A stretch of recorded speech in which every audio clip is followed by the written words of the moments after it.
Hello everyone, and welcome to my General Hospital official channel. I hope everyone is having a wonderful day. Before we begin, please hit the subscribe button and give this video a thumbs up. Ava and Rick drank as they discussed her case. Ava was prepared to take the stand and share her side of the tale, but Rick thought having a defendant testify was too hazardous. He was still willing to put her on the stand as long as she followed the script and did as they had practiced. Rick boasted that he excelled at defending his clients, whether they were guilty or innocent. That caused Ava to inquire whether Rick believed she was culpable or if Christina's fall was an accident. Rick stated that he believed Ava was innocent, otherwise he would not have handled her case. "I accepted your case for Molly's sake. The only way Molly will be able to overcome her anger and need for vengeance is if she understands that Christina's fall was an accident," Rick explained. Rick exited the table when he got a phone call. When he returned, he informed Ava that he had paid the bill, but he needed to leave. And concerned Rick subsequently arrived to the hospital and informed Elizabeth that they needed to speak right away. "I just received a call. Judge Orvis has ruled in Heather's favor," Rick informed a stunned Elizabeth. Love General Hospital, B&B, Days, or other soap operas? Join the debate on our SC forums. Click here to interact with fans and participate in debates immediately. "Isn't this what you wanted?" Elizabeth asked. Rick said he hoped she would be transported to a minimum security prison rather than released. Rick was in shock once the judge vacated Heather's sentence. Rick wanted Elizabeth to join him at the Savoy for moral support when he informed the Ashfords of the news. Elizabeth refused. "This is all yours, buddy. You need to accept responsibility for simply doing your job," Elizabeth replied. The Ashfords and their friends gathered at the Savoy to say goodbye to Marshall before he embarked on a tour with Wynton Marsalis. Curtis delivered a eulogy in respect to his father, emphasizing that Marshall will now have his moment to shine. "Dad, it is time for you to step into the spotlight and show what you can do," Curtis told him. Curtis later told Marshall that he planned to attend one of Marshall's gigs when he was on tour. Stella invited herself along before confronting Portia to check how she was doing. Portia acknowledged to being stressed while waiting to see if Heather Weber would be released. Jocelyn and Dex sat at a table in the corner to spend some alone time together. Jocelyn complained that they hadn't gone out in ages due to their hectic schedules, but she was glad they had found time for a date. The conversation went to Sunny. Dex remarked how many coincidences had occurred in the John Cates murder case, such as the pistol turning up and Sunny having a convenient alibi. Trina told Gio she wanted him to meet Marshall since they were both artists. Gio didn't think he was in Marshall's league, but Trina demanded that he and her grandfather meet. When Trina informed Marshall she would miss him, Marshall made it a point to tell Gio that Trina could sing. TJ observed Molly was buried in thought. Molly tried to distract herself from her concerns, but she was clearly concerned about Sam. TJ asked Molly if she wanted to go see Sam, but Molly didn't believe her sister would want to see her after the disagreement she had with Christina earlier that day. Marshall sat down with TJ and Molly and urged them to try to start a family again when they were ready. Stella observed Molly move her hand away from TJ's. Molly approached the bar, and TJ joined her. The tension between them could be severed with a knife. Later, Molly was sitting alone at the bar when Stella approached her with advice. She claimed she witnessed Molly and TJ going through the motions, but she cautioned Molly that she and TJ were erecting a barrier between them. Stella cautioned Molly that in order for her and TJ's relationship to survive, they needed to listen to each other. Molly stepped over to TJ and hugged him. Molly called Rick over as she and TJ were embracing. He made reasons to find Curtis and Portia. When Rick had Curtis and Portia alone, Portia knew exactly what Rick wanted to talk about. So she decided to make an announcement. "Hey, listen up, everyone. We have some news about Heather Weber," Portia announced. Rick became the center of attention and shared the news with everyone. "As of tomorrow, Heather Weber is a free woman," Rick announced, upsetting Trina. After Rick left, Ava urged Nina to stay with her at the restaurant, and the two friends sat down for drinks. Nina realized that Ava had a love on Rick and advised her against falling for him. "Ava, remember that Rick cares for Rick. Nina replied, "As long as your well-being is compatible with his love of money, you're golden." She reminded Ava that Rick had married Nina for her money while she was vulnerable. Ava mentioned that individuals can change. Rick Lansing is not relationship material, Nina maintained. Sonny was astonished when Dante arrived by his office to inform him that Sam would be Lulu's donor. Dante felt optimistic about Lulu's prognosis and expected to become closer to Sam after the procedure. Sonny congratulated Dante on how he and Sam handled their blended family, but Dante handed all of the credit to Sam. Dante stated he was concerned that Lulu wouldn't survive the surgery. Sonny volunteered to accompany Dante to the hospital for moral support, but Dante declined. Dante also stated that he loved Sam more than he ever imagined possible. Before Rick found her, Elizabeth assisted Sam in settling into the hospital. After Elizabeth left, Felicia paid a visit as a patient advocate. Sam assured Felicia that she was okay and that Lucas will review everything with her. Maxie and Spinelli quickly enter with balloons. Spinelli and Maxie praised Sam lavishly for what she was accomplishing. "We all know organ donation is a beautiful thing, and so are you," she remarked. Sam stated she just needed one favor, Maxie to intervene if Molly and Christina came to visit. Lucas came, and Sam's visitors left. Sam was startled to learn that Lucas would not be performing her surgery. Lucas emphasized that having doctors operate on family members was against hospital rules, but Sam still felt unsafe. She insisted on Lucas performing her operation and was willing to sign a waiver to make it happen. After Lucas had left, Dante arrived. Dante and Sam spent a few romantic moments as he ensured Sam's comfort. "I wish I had the words to express how grateful I am that you are doing this," a choked-up Dante added. Maxie shared her feelings with Spinelli in the hospital hallways. It seemed strange to her that Sam would be the one to save Lulu, yet if Lulu hadn't been in a coma, she and Dante would have been together for 4 years already. Maxie ultimately told Spinelli that Lulu had planned to tell Dante that she still loved him before collapsing into a protracted coma. Jordan was delighted to run see Isaiah at Bobby's. She sat with him for a few minutes to discuss Lulu's surgery.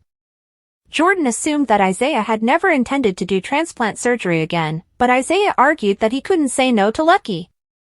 Isaiah was startled to learn that Jordan was a transplant survivor, having received a new kidney a few years before. Anna was relieved when Holly arrived into her office. Anna wanted to discuss what she had learned about Sidwell, but Holly stopped her. Instead, she quickly revealed that she and Robert had a daughter. "What did you say?" was all Anna could muster. The Ashfords and those gathered at the Savoy were taken aback when Rick announced that Heather's sentence would be vacated and she would be released the next day. Portia immediately broke down and began yelling at Rick. Curtis swiftly blamed Rick while defending himself. He didn't believe the judge would liberate Heather. Curtis asked Rick what he believed would happen. Rick assumed Heather would have been sent to a mental health center or a minimum security prison. Rick reminded Portia and Trina that Heather no longer had cobalt poisoning, therefore she was unlikely to pose a concern. That provided no consolation to the Ashfords. "Thank you for unleashing a monster and knowingly putting my daughter's life at risk," she said. "I swear to you, this is not what I wanted," Rick exclaimed hurriedly. Curtis accused Rick of only wanting money. He believed Heather's independence would help Rick get a large payout from the medical equipment business that built Heather's replacement hip. Molly intervened to try to defuse the tension. "Blaming my father isn't the answer," Molly explained. She pointed out that the judge made the decision, which he was entitled to do. TJ was as outraged as Portia, Curtis, and Trina. He couldn't believe Molly would support Rick. TJ stormed out of the nightclub, leading Rick to leave with Molly. Love General Hospital, B&B, Days, or other soap operas? Join the debate on our SC forums. Click here to interact with fans and participate in debates immediately. Portia and Curtis persisted on taking Trina home with them, but she refused. Curtis and Portia refused to take no for an answer, telling their daughter that they would all be safer under one roof. Trina correctly pointed out that Heather hadn't even been freed yet, so there was nothing to worry about that night. However, she did not want to hide or cower. I spent a year frightened of a psychopath murderer, allowing Heather and Esme to dictate my every movement. I simply refused to go back to that, Trina stated. After Trina left, Portia addressed the elephant in the room. Do you know what I want to ask the judge? What if Trina were Molly or Jocelyn Jacks? Would his decision be the same? If a serial killer was obsessed with a young white woman rather than a young black woman, would he be free right now? She questioned Curtis. Unfortunately, we both know the answer to that question, Curtis replied with sadness. Portia was heartbroken that a young black woman was not appreciated as highly as a white one. She was resolved to send Trina out of town to keep her safe. Curtis argued that Trina would never want to leave. Trina won't leave Port Charles. Heather is. Heather Weber will never be a problem again, Curtis assured. Trina returned home and heard a knock on the door. Trina quickly grabbed a kitchen item to use as a weapon, but her guest turned out to be Gio. Gio stopped by to be the buddy she needed at the time. Gio believed Trina could communicate her emotions via music in the same way he did. Jocelyn and Dex returned to Dex's flat. Jocelyn was horrified by the thought of Heather's release, given that Heather attempted to kill her but instead killed Britt. Jocelyn pointed out that Trina was Heather's primary aim. She couldn't imagine how her pal might be feeling. Jocelyn even admitted that Britt and Dex saved her life that night. Do you ever wish that you killed her? Jocelyn asked. All the time, Dex said before adding, if Heather even thinks about hurting you, it will be the last thing she ever does. Jocelyn implored Dex not to jeopardize his job for her. Molly urged Rick to leave her flat before TJ arrived home and found him there. Rick questioned Molly about how she and TJ were getting along. She stated that they often avoided each other. Rick thanked Molly for defending him. You didn't have to, Rick replied. Molly responded, for the record, you didn't have to take Heather's case. Molly hoped Rick was correct about Heather, that she can be a functioning member of society. Molly immediately shifted the conversation to another of Rick's cases, pointing out that it was not too late to dump Ava as a client. Why should I drop Ava as a client? Rick asked. Molly was stunned when she said Ava was the reason her baby died. Rick disagreed and explained to Molly why he was defending Ava. Molly, I am not doing this for Ava. I'm doing this for you, Rick explained. Rick explained to Molly that her vengeance terrified her. That's me, Molly. I never wanted to see this in my young girl. I've committed mistakes throughout my life, all motivated by a desire to collect what I was owed. I'm not claiming I've moved past that goal, but I'm learning to see when it's damaging, Rick remarked. Rick reminded Molly that it was his responsibility to explain the facts of the case so that she believed Christina's fall was an accident. I have to prove this to you, Molly, so you can move on and heal, Rick said her. Rick finally got Molly to open up about everything wrong in her life, including her tense relationship with TJ. Rick claimed that Christina's collapse was not Ava's responsibility until Molly furiously told him to leave. Isaiah approached Lucas in the staff lounge and asked if he was prepared for the transplant procedure the next day. Lucas was pleased by Isaiah's experience doing liver transplants on patients with portal vein thrombosis and requested him to explain his method. Isaiah was more concerned about Lucas participating in a transplant involving his own sister and cousin. Lucas informed Isaiah that it was not his choice, but Sam insisted. Lucas wasn't particularly nervous, but he suspected Isaiah may be. After all, Isaiah hadn't operated in years, and now you're signing on to a transplant that has a very high likelihood of failure. After Isaiah left, TJ joined Lucas in the lounge because he thought it was a better option than returning home. At least I'm not in a bar, TJ said before lamenting his relationship issues. He couldn't believe Molly was more emotional defending Rick than she was after the baby died. Lucas' situation was different, but he told TJ that he had been through the loss of a kid and the affects it had on a relationship. Sunny was interested by Holly's discussion of a business idea and wanted further information. Holly added that Luke had spoken highly of Sunny, and she thought he could be interested in a business connection. Sunny knew Holly was in trouble, and she would not have mentioned Luke so quickly. Holly explained that she wanted some things moved and hoped Sunny could assist. She even discussed Jason's adventure in Africa. Holly then asked Sunny for discretion, but before he could react, Diane entered. As soon as she saw Holly, she fled. Sunny and Holly resumed talking. Sunny was curious about what Holly had in her bag, so she showed him Sidwell's raw diamonds. Sunny's face quickly brightened up.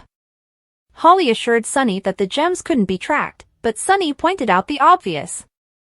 Someone had them before they got to you, so they are going to want them back, he told you. Holly stated that her primary focus was liquidating the diamonds so that she could soon leave Port Charles. Sunny stated that he didn't generally traffic diamonds, but he would help Holly in exchange for a 30% piece of her profits. Holly tried to persuade Sunny to drop his request, but he refused, informing her that she wasn't his type. Holly agreed to evaluate his request and left him a diamond as a good faith deposit. Thanks for watching. If you like this video, so please don't forget to subscribe my channel and don't miss any update.